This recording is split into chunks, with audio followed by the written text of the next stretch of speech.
സൂര്യചന്ദ്ര താരങ്ങളെ കടന്നു സ്വർഗനാട്ടിൽ സൂര്യചന്ദ്ര താരങ്ങളെ കടന്നു സ്വർഗനാട്ടിൽ ആ പഴുമ്പു നദി തീരെ ജീവവൃക്ഷത്തിൻ തണലിൽ സ്വർഗവീട്ടിൽ എത്തുവാൻ കൊതിച്ചിടുന്നേ എന്നാളാ സ്വർഗവീട്ടിൽ എത്തുവാൻ കൊതിച്ചിടുന്നേ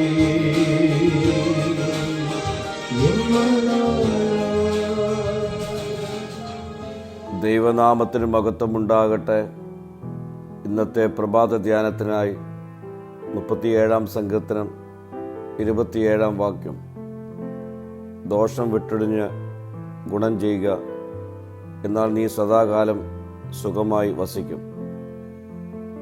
ദുഷ്ടപ്രവൃത്തികൾ ഉപേക്ഷിച്ച് നല്ല പ്രവൃത്തികളെ സ്വീകരിക്കുന്നത് ദൈവത്തിൻ്റെ പ്രീതിയിലേക്കും ഭൂമിയിൽ നിലനിൽക്കുന്ന വാസത്തിലേക്കുമുള്ള പാതയാണെന്ന് ഈ വാക്യം എടുത്ത് കാണിക്കുന്നു.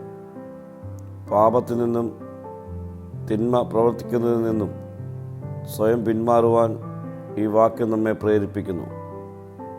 വിശ്വാസികളെ ഹ്രസ്വകാല ലൗകിക നേട്ടങ്ങളിൽ നിന്ന് പിന്തിരിപ്പിച്ച് ദൈവഭക്തിയോടുകൂടിയ ജീവിതം നയിക്കുവാൻ ഒരുക്കണം.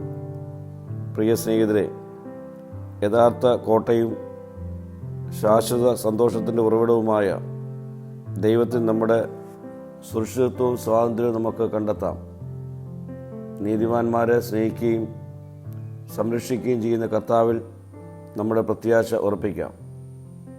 പ്രാർത്ഥിക്കാം. കർത്താവെ, ദോഷത്തിൽ നിന്നൊഴിഞ്ഞ് ജീവിക്കുവാനുള്ള കൃപ എനിക്ക് നൽകണമേ. മഹത്വം നീ എടുക്കണം. യേശുവിൻ്റെ നാമത്തിൽ തന്നെ. ആമേൻ.